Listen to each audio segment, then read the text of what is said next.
Yeah, so if you're going to create this environment of psychological safety where your kids and your wife will come and talk to you about things, you need to be vigilant that anything can be shared with you at any time and you just don't be surprised by it. Like be ready for it. If you're vigilant, then there's not a whole lot of things that will shock you because you're ready for it. So be ready for it. I go back, the statement, the best lessons in life are caught, not taught. So if I'm telling my kids like, hey, you need to create this environment where people feel comfortable telling you things, but they can't tell me things, we need to make sure that the audio matches the video. And I think one of the ways the audio matches the video is how I treat their mom. We've had a lot of tough conversations. If my wife comes to me and needs to have a tough conversation with me, the way I've been operating now for years is, yeah, what do you got? Right? Because I want to hear it because whatever she's going to tell me, it's tough for her to tell me, but I know it's important to her.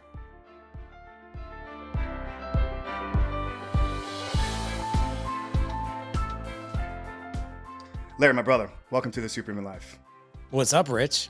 Rich, my God, I'm looking at your last name, Frank. Brother, it's Dude, all good, man. I have people been in my life for a decade plus that still call me that, so don't feel bad about any of that. I'm just so distracted by that epic freaking mustache you have, man. Like, there's very few dudes who can like pull that thing off. But you, my friend, not only do you pull it off, but you're making, to quote Steve Jobs, we're gonna make Apple cool again. You're making mustaches look cool again, man. Yeah, man. I appreciate that, brother, man. I really do. It was back in like 2021, so a little over a year ago. I had been sporting the beard, man. The beards were kind of catching away back, for years now. You see guys like Mickler, and you just see kind of in the masculine space. Like if you're going to be a man, you need to have a thick, burly beard. And for me, it would grow, and it looked okay. But then I'd get in the wind, and it's like flowing in the wind. It just didn't have that depth and like density to it. I was like, you know Yeah. what, man, I can't rock a mediocre beard. I'm like, let me just begin to pull off the epic stash. And that's kind of been the Nice. beginning of a movement that we're making. So it's cool, man. I know with you, like, have a movement, you have guys that follow you. I'm curious if there's anything that like your guys picked up from you, because it's been cool now to witness our men begin to rock the stashes. Like I told you, we are trying to make stashes great again. We've got guys from all walks of life when it comes to dad edge. I wouldn't. The funny thing here's the interesting thing. If you're talking about face sweaters, right? So you're catching me at a really interesting time. I'm 47 years old, and I've never had a beard that's thicker than what you're seeing right now, and it's only gonna get thicker. And that's because there's a challenge on the table from my 16-year-old, and I'll tell you about it. So my wife, she's not a big fan of me having facial hair. And, I had like this is probably as long as I've had it in the past, but she's always like, oh my God, will you please cut that thing? Because like when you kiss me, it just like, it feels like a cactus, right? Like I don't like that. And so like I've noticed like when I shave my face and I'm smooth, I was like, man, I get a whole lot more love, when it comes to that. So like it's fine. And plus like when my face is shaven, I look young. And when I tell people I'm 47, like nobody believes me. They're like, wait, I didn't even, a lot of people are like, I didn't even know you're in your 40s. So I just have that younger face and that kind of thing. Even my 14-year-old last night, we were talking about just life in general. And he's like, and he just stopped and he goes, why do you look so young? And I'm like, it's like a random thing to say. And he's like, no, seriously, man. He's like, all my friends' dads, man, they look old. And I'm like, I don't know, man. I was like, I really never got into drugs. I never smoked. I don't drink hardly at all. I was like, yeah, I've always drank a crap ton of water. I've always exercised for the past 30 years. I was like, I guess that's probably it. But the whole thing with my beard right now. So my oldest son, he's growing a beard right now, and he's 16, and he's like, "Are we gonna do no shave November?" And I was like, "You know Mhm. me, man." I was like, "I can't keep this thing long for very long. Mom don't like it." And he's like, "Yeah, but you should." And he goes, "And you shouldn't cut your hair on top of it." 'Cause he's seen me with the same hairstyle for like ever. And I'm like, "Well, that sounds like kind of a challenge, Ethan." He goes, "It is." And I was like, "Well, what's the challenge? What's on the table here?" He's like, "Let me think about that." And he's like, "All right, here's the deal." He's like, "You can't shave your face, not even trim it or cut your hair until the end of the year." And I'm like, "All right, I'll take that bet." I was like, what if I lose? What do I have to do?" And this is fun. This will probably crack you up. It doesn't seem like that much of a punishment. For me, it is. He goes, "You have to eat whatever McDonald's meal I pick out for you and the volume of it. So if I tell you to eat 3 Big Macs and 2 large order of fries and a shake, you got to do it." And I'm like, I haven't had McDonald's in probably 25 years. And I'm like, I'll take that bet. I was like, what about you? I was like, what if I win? And I will win, by the way. Side note, there's no way I'm backing down. He's like, what do you want me to do? I was like, that girl Samantha you've been talking about that you've been too afraid to talk to? On January 1st, you're asking her out on a date. So you better start that hello practice now, boy. I was like, "Start saying hello, how's your day?" That kind of thing. Like, get friendly with her because 'cause you're gonna be asking her out here real soon. So by the end of the year, man, it's gonna be bigger. Yeah, man. I love the relationship you have with, what we can call a young man, 16, he's growing and maturing. And I'm looking at you, man, and he's just, you're just rocking these diced arms, man. Just cut up and shred. I know you guys have been spending a lot of time in the gym together. Talk about that experience, what kind of passing down a passion of yours with fitness and training to your son, and what it's kind of done between the relationship. Obviously, it's creating this competitiveness between the two of you that's now manifesting in this challenge where you're going to show him up, man. You're not going to let this young boy lose to a seasoned old man. So talk about the training that you guys have been doing and kind of what that's done to the relationship between the two of you. Yeah, so, training for me is essential. I always tell the boys, they're like, "Why do you work out so much?" And I work out every day. And I was like, "'Cause I gotta keep up with you guys. That's why." I was like, "I need the energy, man." And plus for me, like fitness is therapy. It is the lowest hanging fruit of therapy out there. I've done it now for 30 years and I will never stop. And the reason for that is because it's therapy between my ears and in my heart. And I always say that the physical benefits of fitness are just a bonus to me at this point. Like even if I got no physical benefits, I would still do it because it's so therapeutic for me. But the funny thing was my 14-year-old. So I have a 16-year-old, 14-year-old, 9-year-old, 6-year-old. My 14-year-old, he's more my physical young man. Like he's football right now. He's doing wrestling. He's strong as an ox. He's only 140 pounds, but he's just ridiculously strong. And his birthday is on January 1st. And so every year we've done the same thing. December 31st, he blows out his candle at midnight, on his cake, and we all sit around and we watch the Big Apple drop, and we all sit around and we say, "Hey, what's Team Hagner going to do this year, right? What big things are we going to do?" So last year, I had done bodybuilding and fitness shows and stuff like that in the past. I've done, I think, 13 of them. Last one I did was 10 plus years ago. I was never going to do them again. And my 14-year-old looks at me and he goes, "This year, 2022, Dad, me and you are doing a bodybuilding show together." I'm like, "I'm sorry, what?" And I'm sitting there like 195 pounds, probably 20% body fat, let myself go a little bit. And I'm like, "I'm sorry, what?" And he goes, "Yeah, that's what I want to do." And I'm like, "Oh, really? You got this all figured out?" He's like, "Yeah, it's actually April 30th. It's in Liberty, Missouri." And I'm like, "You've actually figured out where we're going to do this at and everything?" He's like, "Yeah." And he's like, "And I checked the age. The youngest I can be 13. So I'm 14. So I'm good to do the show with you." And I'm like, "Holy cow." And I'm like, "Okay." I was like 16 weeks. So we did it. We prepped for 16 weeks. I lost 30 pounds. He probably lost about 15. But we trained every day for 16 weeks. And it was the coolest journey and experience I've ever had in my life with one of my kids. And it was hard. It was very hard. And we went through, some tough times together of like, man, this really sucks. It's really a grind. But it was so incredible. At the end of the show, we went out to dinner and we were just asking ourselves, we were out with the whole family celebrating. And I was like, "Mason, what was your favorite part?" Because he did really well. He got second in two of his categories and he won the best poser of the entire show, the best presentation of the entire show. And I was like, "What was the best part?" And he was like, "Oh, I was winning best poser and it was like getting my medals." And he's like, it was definitely like the journey of it. And he's like, "What about you?" And I said, and I did well. I got second in two categories, fourth in another. And I was like, for me, man, I was like, it wasn't the hardware. I was like, it was every minute that I spent with you. I was like, because we had we had some of the best conversations, man, in that gym.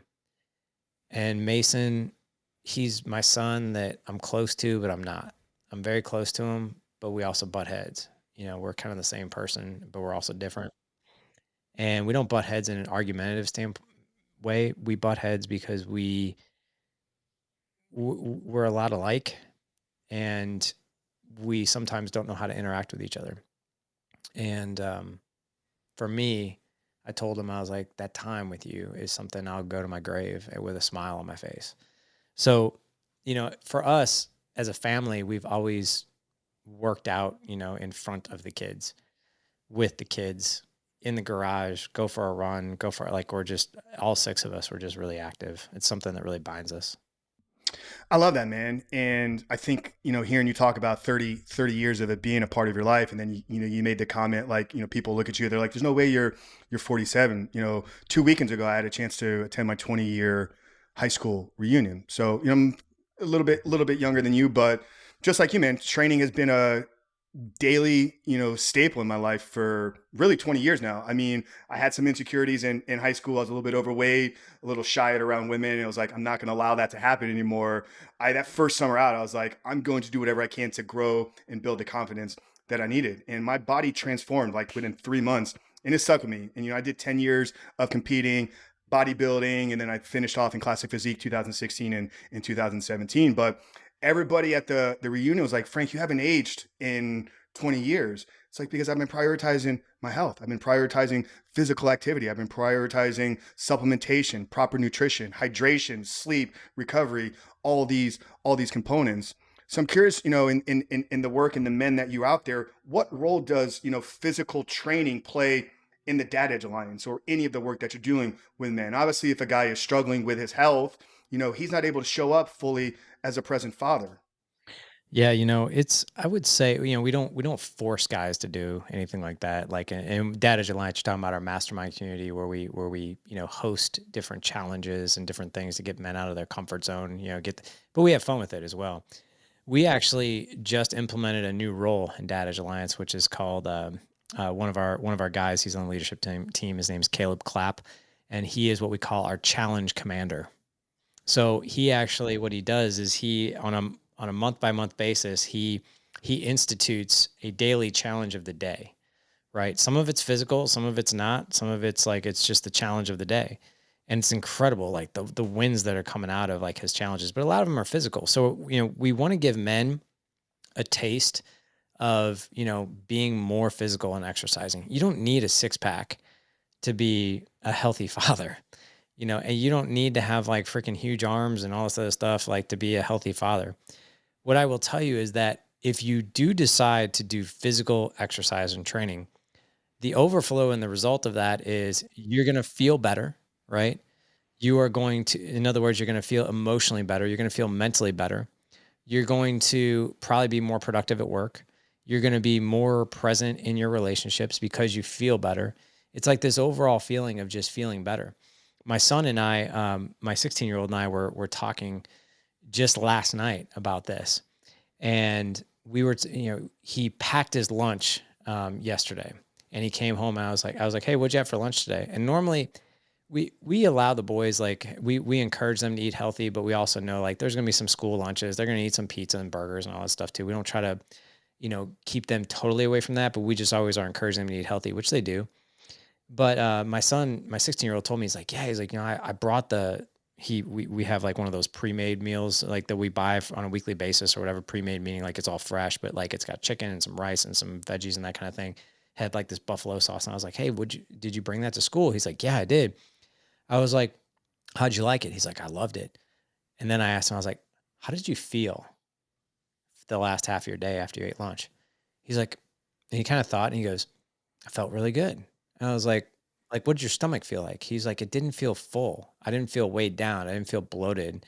And I was like, how did you show up for your classes after lunch feeling that way? He's like, and you could tell he hadn't given much thought about it. But when I was asking him, he's like, I actually felt better. He's like, I don't have any homework tonight. I just plowed through my homework, you know, through my classes. And I was like, that's awesome. He's like, and I had sprinting practice today, and I noticed that I was able to run faster and I felt better. And I was like, what did that do for just the overall output of the entire day?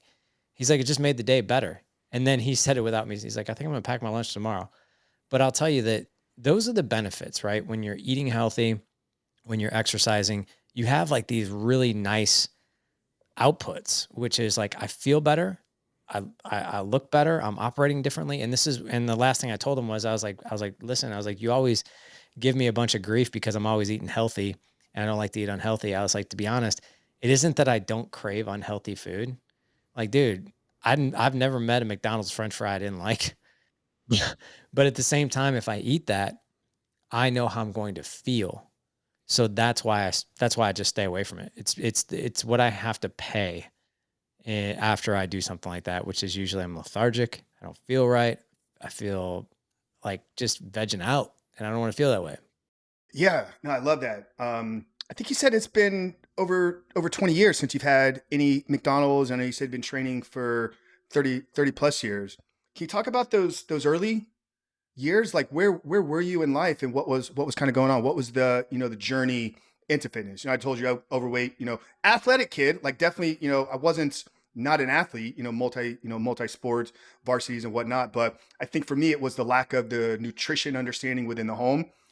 We ate what was prepared for us. A lot of times we'd have, TV style dinners. We definitely eat fast food. There wasn't a lot of training that I was witnessing in my family. So I just modeled what was kind of shown to me.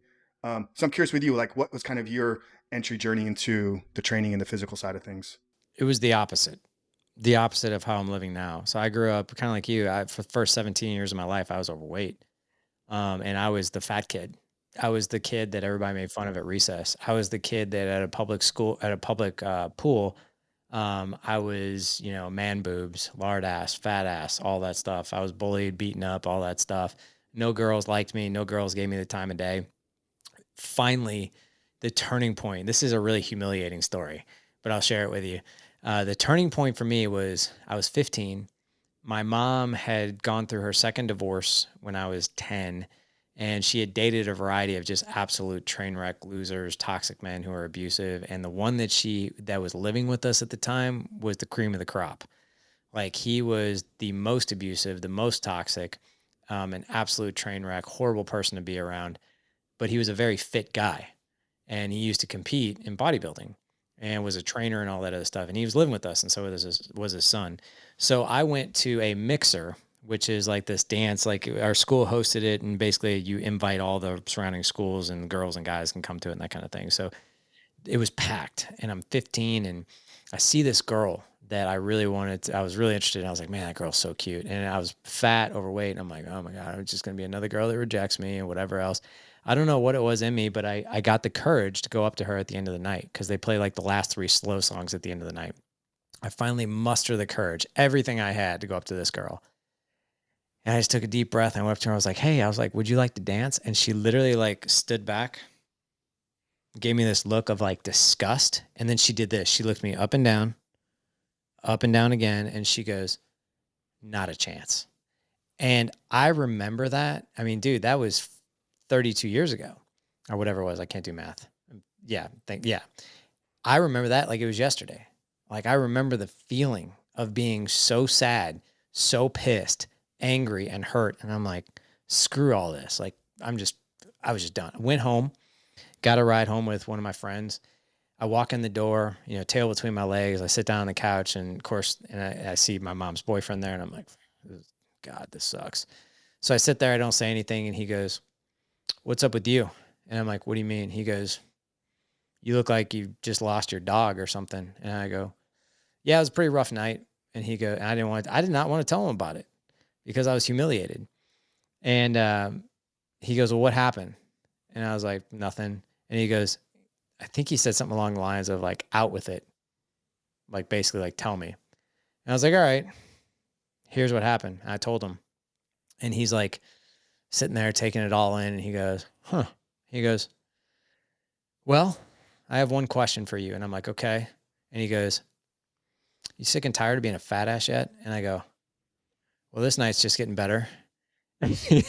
And I don't know. And I just was freaking pissed out of my mind. I'm like, God bless, man. You have no empathy. Like you just pour salt in my wound, right? But I didn't say that. And I just kind of took that in for a minute. And I don't know what it was, man. But I looked at him and I go, yeah, yeah, actually I am. And he goes, uh-huh, uh-huh. He goes, well, you ready to do something about it yet? And I go, and I had no idea what was going to be on the other side of that one. And I go, yeah, I am. He goes, okay, we start tomorrow. And I was like, what do we start? He goes, we start tomorrow. That's all you need to know. And I'm like, all right. 4:30 in the morning rolls around. There's a knock on my door. My light comes on. Get up. We're starting. I'm like, what are we doing? He's like, come on, get dressed. Get workout clothes on. Took me out in the garage where he had all of his weights and all this stuff. And that man trained me for like an hour and a half. I couldn't even walk the next day. But then I got up and did it. So he woke me up every morning, 4:30, 6 straight months. I lost about 55 pounds. And then I went out for the high school wrestling team and got more fit. And that was the start of my journey. And suddenly, man, everything in my life, everything turned around. My grades, my confidence, my friends, I had girlfriends. Like, I felt like I was on cloud nine. And it started with that foundation of being more physically fit. Curious, Larry, with the work that you've been doing now for as many years, obviously the research of, how yourself can become a great father first, and then helping the thousands, if not millions of fathers all around the world.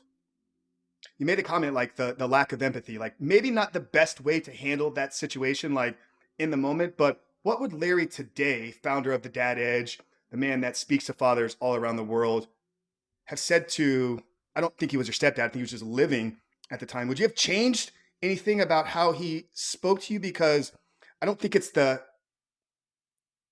maybe correct way, but without the way that he spoke to you, do you think that it would have changed your life in the trajectory that it did? So, yeah, I'm not sure if you're understanding the question there, but what would Larry today go back and say to that man about how he spoke to a kid that was hurting? Like, would you have done anything differently? Yeah. So, great question. That's the way that guy operated at all times. He just was kind of callous and pretty unemotional, pretty, not empathetic whatsoever. My style of fatherhood is I am tough love, but I'm empathetic.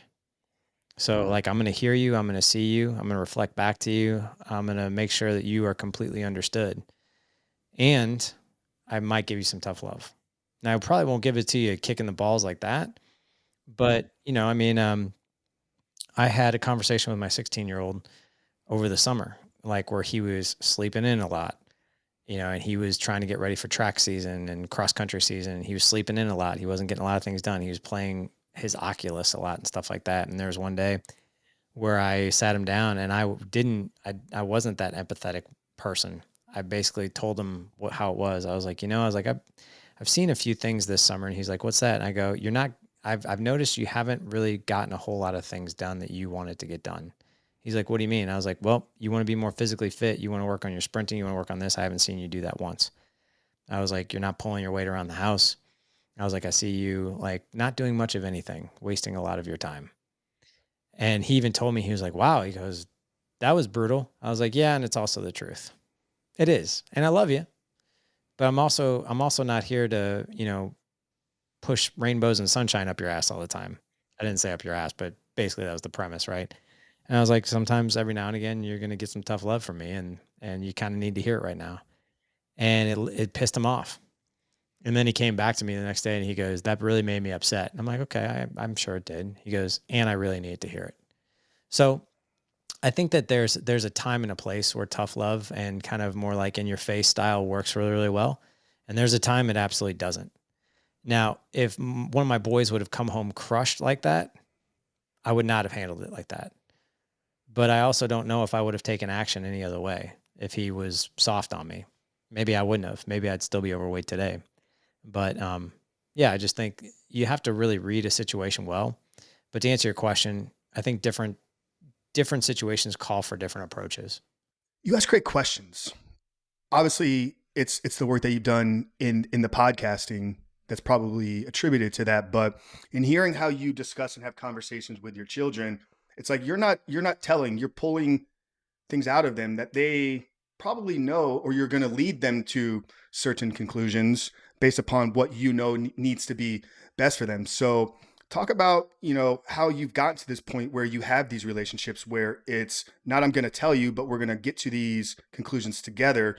And then how has the ability to ask questions of your children improved the relationship, the fathering, the communication, and just everything about, what the family dynamic there?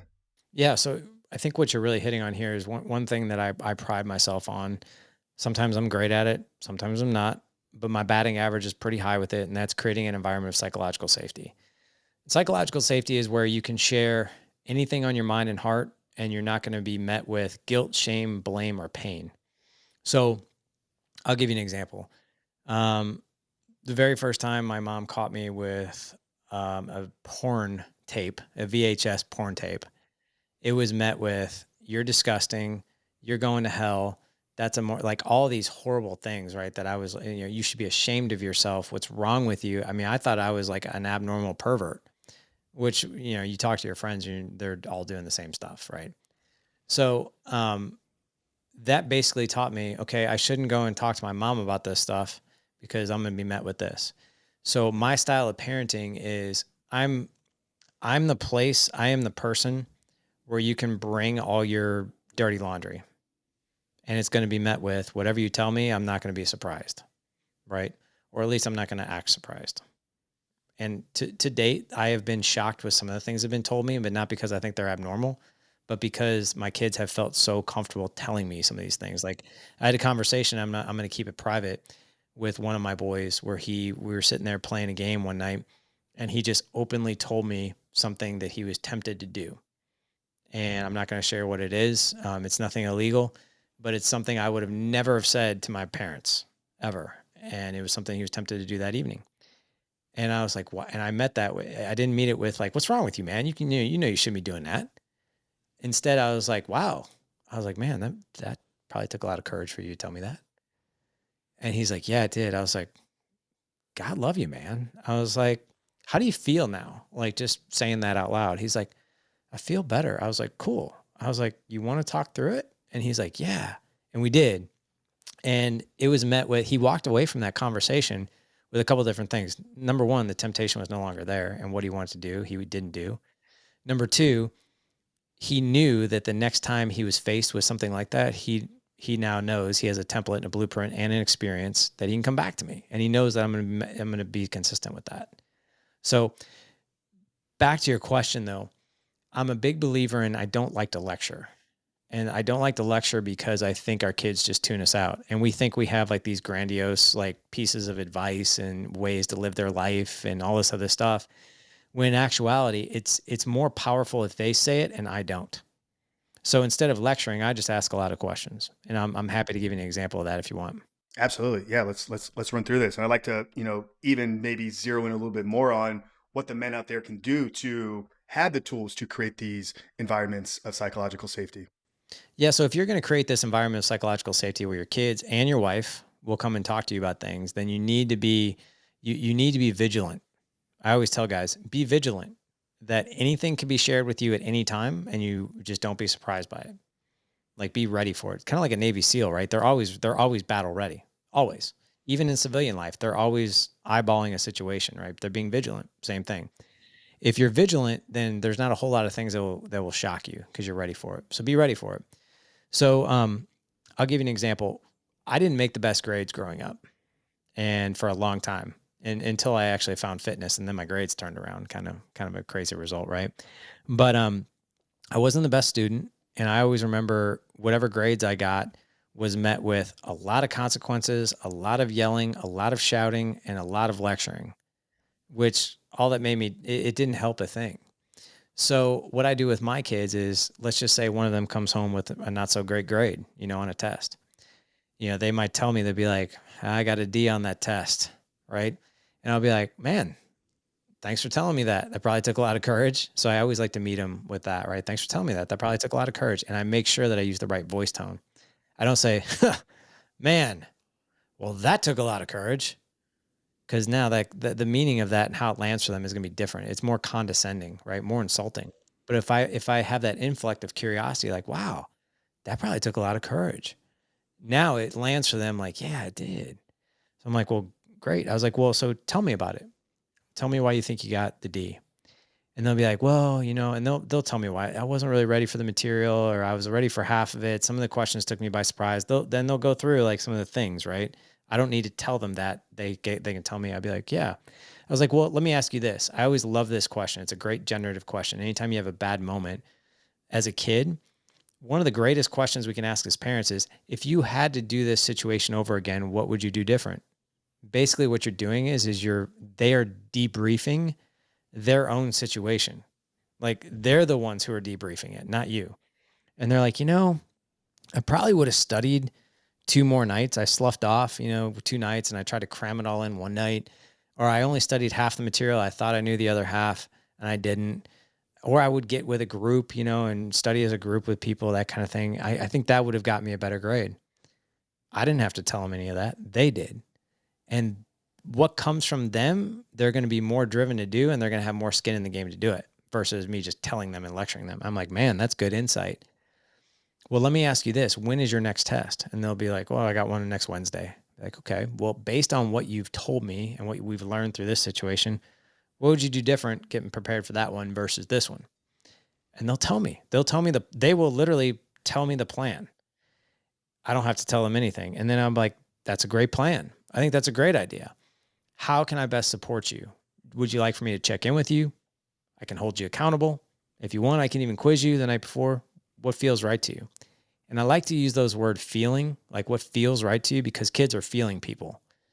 And they'll kind of like think about it, and they'll be like, if you could just check in with me, that'd be awesome. Or if you could quiz me, that would be really, really helpful. You got it. It's a good plan. I think you're going to do well in this next test. So then he exits that conversation with like, man, dad didn't yell at me. I wasn't met with guilt, shame, or not that they can articulate that. I wasn't met with like a barrage of guilt and blame and all this other stuff. And I learned something. And I learned something about me and how I operate and how I can optimize the next experience with my test.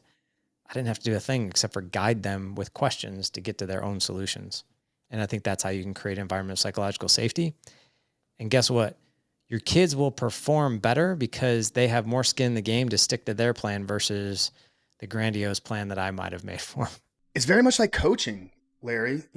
I coach, I coach men, young men, as young as 18, and we've had men, in their 60s, in our groups and in our programs. And, these guys are working through massive challenges in life. Guilt, shame, all these feelings that, you were mentioning there is what's going on inside of them. And as we're working through, overcoming these struggles, like they have slips, they have relapses. And what I'm hearing you kind of articulate there, it's the process that I would lead somebody through.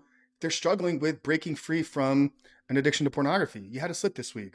Well, what happened? Okay, well, if you were not have had the slip relapse, how would things have played differently? And then let's develop a plan moving forward, because you're going to be tested with the same temptations. You're going to feel those urges. You're going to feel those triggers in the same exact way. So let's build a proactive plan moving forward. What do you need to do? And the last thing is what support, what help, what accountability is needed there. I love how you break these things down into a way that men that maybe have a sports kind of coaching background can really understand. I really enjoy that. But you said something there right as you were talking about that. It's like creating the psychological environment, or the environment of psychological safety for your children, but also for your wife. I think a lot of times when kids enter into a situation, enter into the family, like the relationship between mom and dad get kind of pushed aside, and it's like we're going to spend 18 years like focusing on the children, and parents' needs, parents' relationships, parents' connection, communication gets pushed aside. So talk about the importance of prioritizing the relationship between the mother and father first, and how that's going to carry over into the role you can play as a father. I go back to, the statement, the best lessons in life are caught, not taught. So if I'm telling my kids like, hey, you need to create this environment where people feel comfortable telling you things, but they can't tell me things. And then, oh, by the way, they watch me and their mom do this dance of like, well, she says something to me and then I fly off the handle, get pissed, or vice versa, right? So we need to make sure that the audio matches the video, right? And I think one of the ways the audio matches the video is how I treat their mom, right? Or how comfortable their mom feels with me.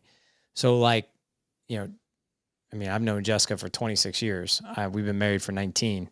We've had a lot of tough conversations. There was definitely times in our relationship early on when I didn't know these skills. I didn't even know. If you would have asked me 8 years ago, hey man, how are you at creating an environment of psychological safety? I would have looked at you like you had three heads. Like, what does that even mean? Like, what are you talking about?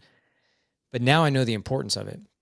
But with my wife, the three basic needs of a woman, of a wife, is to feel seen, to feel heard, and to feel safe.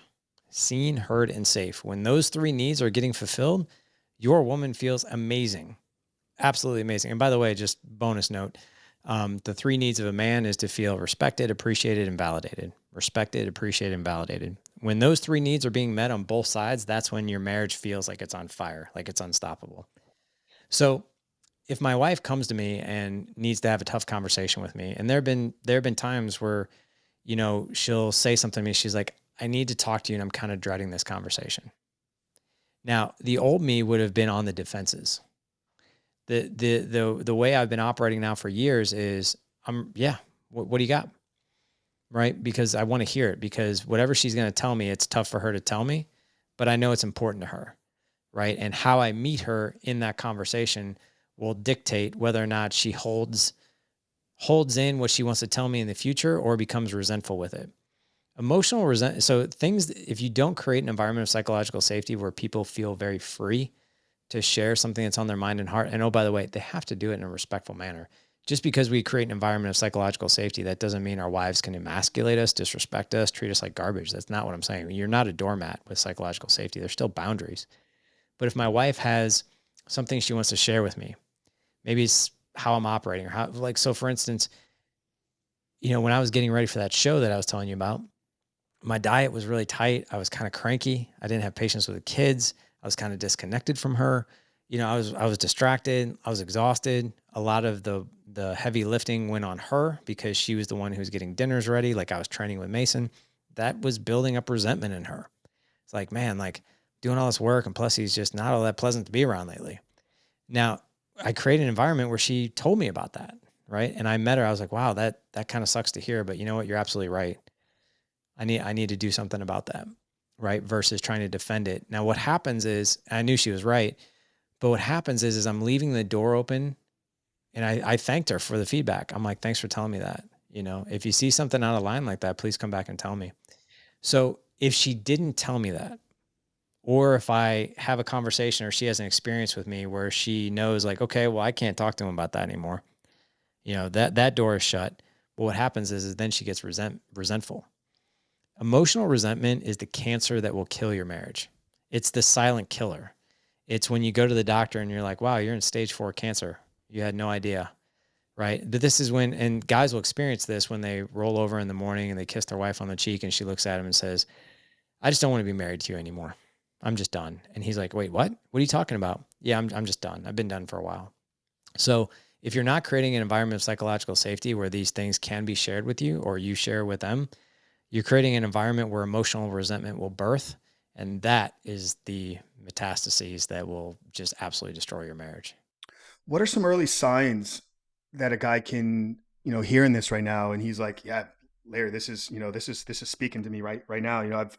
I don't know any of this stuff. I've never heard any of this. And he's thinking like, am I creating any type of environment? What can a guy out there look for in terms of maybe some of those early warning signs so he doesn't get to that point when the wife rolls over and is like, peace out, I'm gone. Yeah, great question. If your conversations are all managerial and high level and they're focused more on parenting than your intimate relationship, that's a sign. If you're My wife and I call it, we're under the same roof spinning in different orbits, because we get that way sometimes. Sometimes I'm so much in my lane, she's so much in her lane, and we haven't connected for a while. So we start to kind of spin in different orbits. And then she'll do a thing and then I'll do a thing, meaning like, oh, wait, I thought you were doing this. No, I thought you were doing that. And like, we're realizing, wow, we really haven't come together and talked. So if you feel like you're under the same roof but spinning in different orbits, like you're each in your own lane and never coming together to talk, that could be a sign as well. Your intimacy, that's a sign. If it feels like you're going through the motions and it's maybe it's rare if ever, that's a sign as well. If you're coming to a conversation and you're like, oh my God, I cannot say this. I'm dreading this. Oh, what is she going to say? What is she going to do? Or if she's thinking that, that's a sign. You should feel okay, maybe a little nervous, but okay to be like, it's going to be a tough conversation, but I'm going to share it with him or her. So that's another sign right there. Um, it's, I wish that these things were taught before we got married. Even if people learned 2 or 3 different skill sets around communication before they got married, I mean, we would see the divorce rate plummet. Hearing you talk, man, it's like, I'm in the same world as you, so a lot of this is like it's refreshing things. It's like, yeah, I've heard similar, context conversations here. A lot of the people, friends, colleagues, mastermind associates and whatnot, like they live these things out. But then I think about everybody that I know that is maybe not operating in like the self-help personal development space. It's like you just explained or broke down 90% of relationships or marriages that I can think about in my life. So what percentages based on your understanding of marriages are at that point versus the ones that are actually thriving? It's a great question. So everybody knows the divorce rate's about 51% these days. What a lot of people don't know is the statistics of the people that do stay together. But so the 50% that stay together, they're actually divided up equally into three separate camps. So one third, one third, and one third. Kind of fascinating how it plays out. But the research was actually done by Lance and Brandy Salazar, who wrote the book Miracle Morning for Couples. So they wrote that book with Hal Elrod. It's part of the Miracle Morning series, but they found those statistics somewhere, and I can't remember where to cite them. But so let's start with the first one third. Camp number one. These people are actually doing just fine. They're like me and Jessica, perhaps like you and your wife. Um, but that's where like, hey, things are good. Like it's pretty much everything I always wanted. Not every day is sunshine and rainbows, but like we can get through anything. And I have a whole lot of confidence we're going to stick it. We're in this for the long haul, and intimacy's on point, communication's on point, date nights are happening. Overall, there's a general feeling of happiness. And there's some common denominators with camp number one. I'll get back to that. Camp number two is it's okay. Not, I'm she's okay, he's okay, kind of boring. I'm sort of settling. I don't want to get divorced. That's too much of a hassle. I don't want to separate. That's a hassle. I love him. She loves me. Like whatever. But it's not everything I ever wanted. And it just sort of feels stagnant. It just sort of feels like it's coasting. That's camp number two. Camp number three is they have no connection whatsoever. They are two strangers living underneath the exact same roof, and there's no intimacy, there's no connection, there's no date nights, there's none of that. Like literally it's two separate human beings living under the same roof. The fascinating thing is there's two reasons that couple will stay together. Number one, they have a perception that we need to stay together for the kids. And what they don't realize is they're giving their kids a front row seat to an absolute dysfunctional relationship. And what's going to probably happen is those relationships, that example is going to perpetuate into their kids' lives. That's a really sad thing. But yet in their mind, they're like, well, we got to stay together for the kids. You're actually probably doing your kids a disservice by doing that.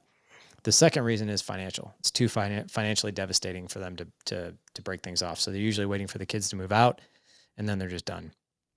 Let me get back to camp number one, because I said there's common denominators. Camp number one is we grow together. We set our egos aside. We are constantly learning about ourselves and about each other. If we need help, we go seek it out. We're not too proud to say that we've got this all figured out. They go get a marriage counselor. They go get a coach. They read books together. They grow together, and they are constantly curious about each other. Like that's their goal. So there's this element of this growth mindset when it comes to successful couples, and that their work is never done.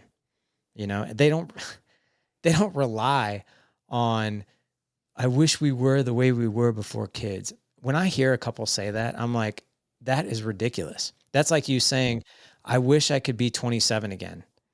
It's not physically possible for you to turn the clock back and be 27 years old again. It's not possible for you to have your relationship like it was when you were 20 years old, before kids, before you were married. But guess what? It can be better. It really can. It can be even better. But so many people are looking in the rear view. So many marriages, this is a great analogy, and this is not mine. I can't remember who said it. But many people will look at their marriage through the rear view mirror and be like, we need to get back to that. We need to get back to that. And if we're not back to that, then we're not good.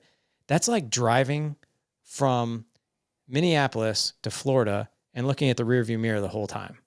That's not going to get you there safely. And it doesn't give you any context. Like you don't go south by avoiding going north. You go south because you're driving to south. Do you think that's only showing up in people's marriages and relationships though? Or do you think that's how a vast majority of people live their entire life? Like hearing you say that the common denominator between the successful marriages is the growth mindset.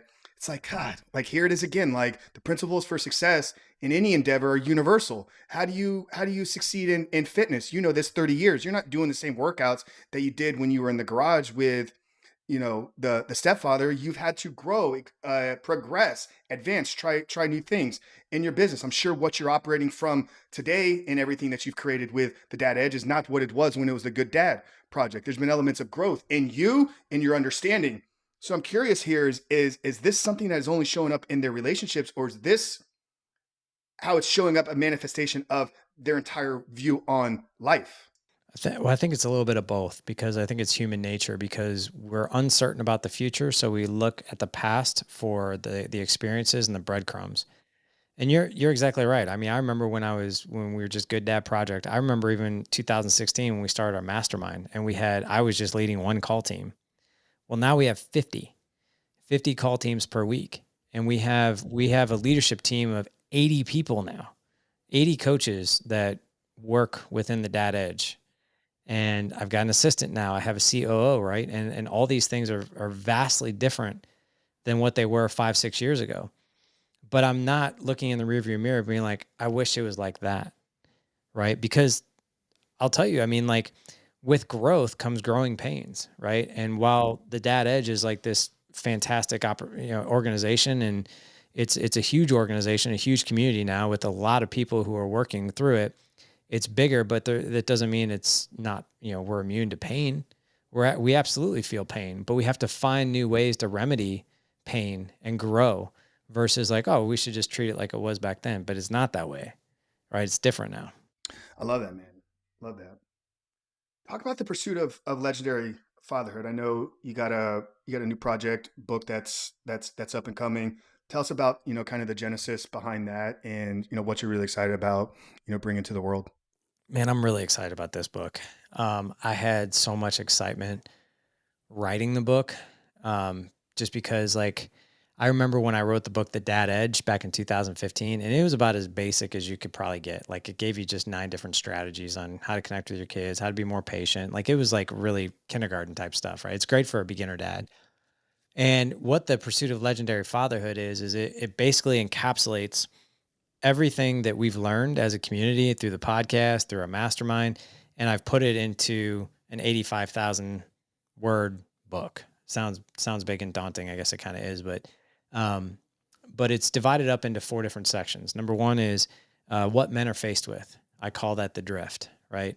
It's the wash, rinse, repeat cycle that pretty much a lot of men are on. And I'll tell you, it's not because men are lazy or they don't have a desire to be better. It's just because that's just our view of how we think life is, right? It's just is what it is. Um, then the next section is husband, right? Which is basically the entire section is on marriage. How to create this incredible relationship with your wife. Like literally, I teach you all the steps in there that we've learned. Then there's parenting, like there's the connection with your kids. I break it into raising daughters, raising sons, creating environments of psychological safety where your kids will talk to you about anything, connections through adventure, all kinds of rites of passage, everything. And then the last section is leader. So I give you 10 different tenets on leadership. I'm really excited about this book because I put my heart and soul in this book and everything that we've learned pretty much in it, but I've simplified it as well. The funny thing is the book was supposed to come out September 26th, and the publisher that I went through went bankrupt, unfortunately. And I found this out 6 weeks before we were supposed to launch the book. Good news is I have all the rights to my book back. It's a totally finished product. The cover, the inside, everything's done. So I hired an agent, and now we are shopping it to the top publishers in the world, which is great. Like what we call the big five. So HarperCollins and Penguin and Random House and all them. So she's negotiating book deals literally as we speak. So I should have something hopefully by the end of the year as far as an offer goes. And I would imagine it will probably now be launched in the spring. Incredible. No, that's awesome, and excited to get behind that and push that out and get that in the hands of as many men as possible. We've spoken a lot here today, Larry, to the men that maybe have children already. The current fathers. I'd say that's about half of the audience. There's gonna be a lot of men that are listening to this that are maybe newly married, maybe in their early 20s, maybe in their mid to late 30s, and they haven't yet settled down and found the right woman and started a family. So as we kind of bring today's conversation to a close, any tips, advice for the men out there that aren't yet a father? What should they be focusing on? What should they be doing? Where should their planning and preparation be so that when they get there, they are ready to step right into being not just a good dad, but really a legendary father. That's just, man, that's it. So what I'll tell you is, if you really look at what we do with the Dad Edge, it's personal development through men through the eyes of a father and husband. That's really what it is. You know, if you look at the podcast, it's not just on parenting. It's not just on marriage. It's on mindset. It's on grit. It's on resilience. It's on physicality. It's literally everything that's on the mind and heart of a man. But here's what I'll tell you. If I could give any game-changing advice to someone who's younger, maybe someone who isn't married yet, or maybe they're newly married, it's this. We go to college for a 4-year degree in a certain discipline. I got my degree in sports medicine with a minor in nutrition. So I can tell you anything about the body, training, that kind of thing, right? I went and didn't do anything with that degree. And I went in and I went into pharmaceutical sales right out of college.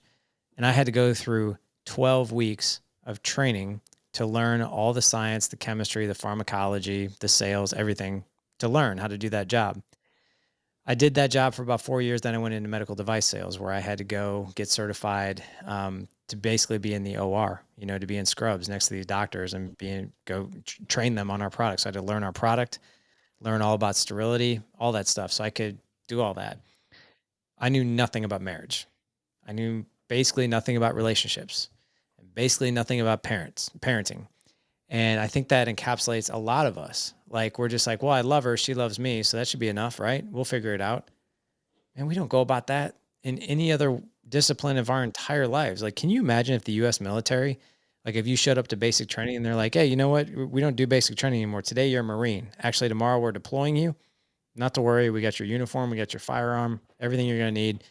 Don't worry. You'll figure it out. Best time of your whole life. It would be disastrous. But yet that's what we do in our relationships. That's what we do in parenting. That's what we do with the women in our lives.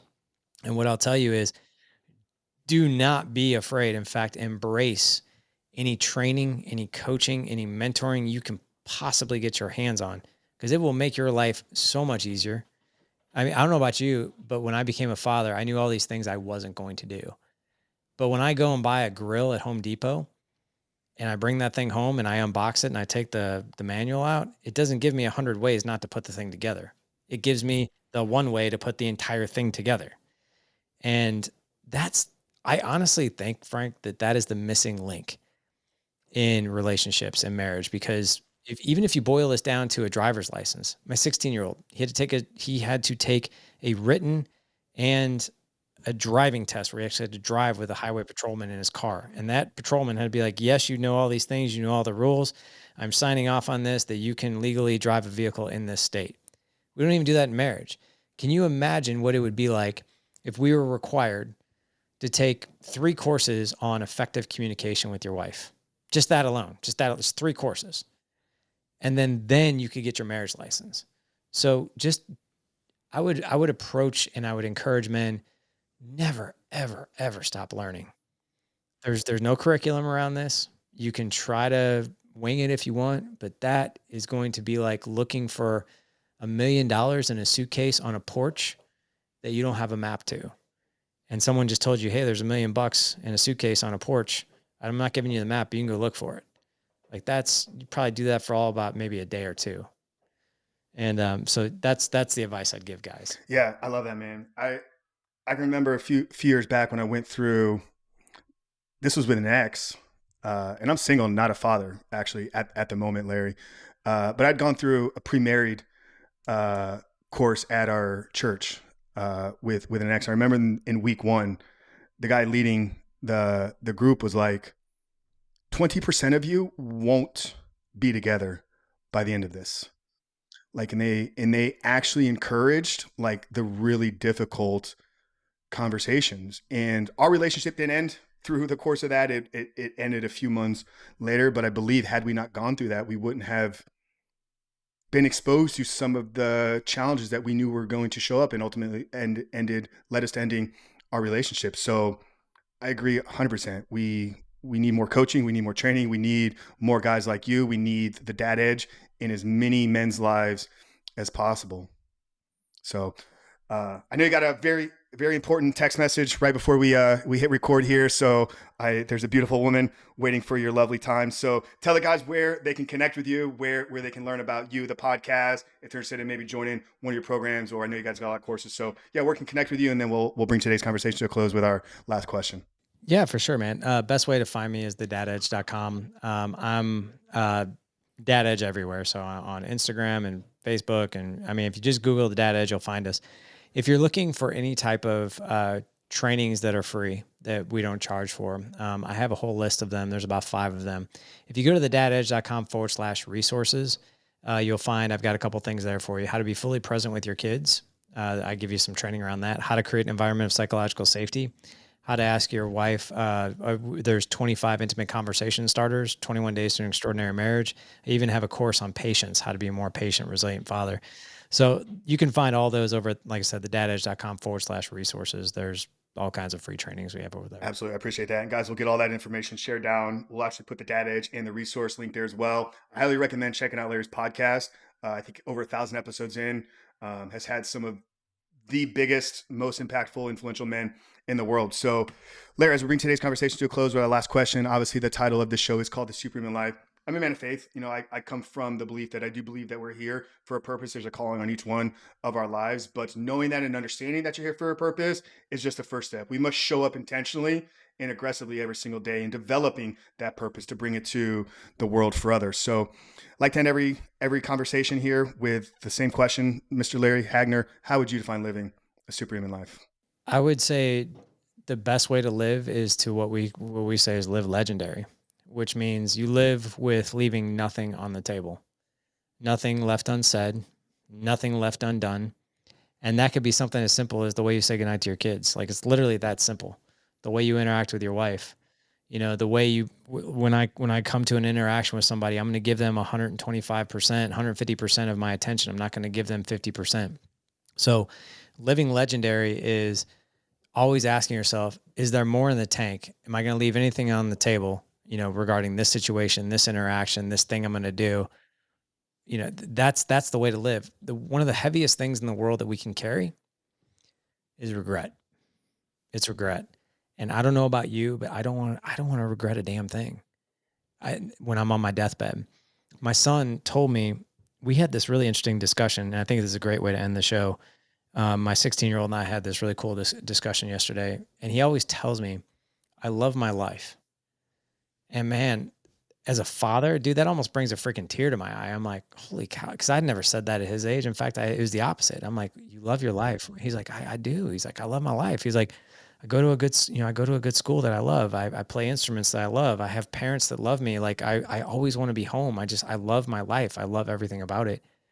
And I told him, I was like, I could die tomorrow content, just knowing that you said that. Just knowing you said that. And I check in with myself on that question quite a bit. If I died tomorrow, would I regret anything? If the answer is yes, there's some things undone. If the answer is no, all right, mission accomplished today, right? So, yeah, don't go to your deathbed. Maybe the last thing that I'll say is this: is a quote. The definition of hell is meeting the man that we could have become when we're laying on our deathbed. I don't want to meet that man. I want to be laying on my deathbed with a smile on my face going like, it wasn't always great. There were some tough things, but man, I didn't leave anything on the table. Said everything I want to say, did everything I wanted to do, had the relationships I always wanted. Mission accomplished. I'm ready to go. God, that's beautiful, man. Thank you. Thank you for all that. Guys, you heard it there. Without regrets, chase your legendary life, man. Larry, it's been an absolute honor. Big fan, man. Going to continue to follow and inspire, or just, yeah, man. Keep doing what you're doing. Huge impact in the world, brother. I love you, man. Guys, hope you got value out of today's conversation. If you did, you can continue to help us and grow in one or two ways. First off, been tuning in for a little bit while and you haven't done so yet, take 2 seconds and leave us a 5-star rating and written review. It means more to us and the growth of this show than anything you could possibly imagine. But more importantly, if there's a man that's going through maybe some of the struggles or challenges, or a struggling father that you know in your life right now, do us a favor, but do him the blessing by sharing today's conversation with him. But for Larry Hagner, CEO of The Dad Edge, Frank Rich, your host here, we love you guys, and we'll see you next week.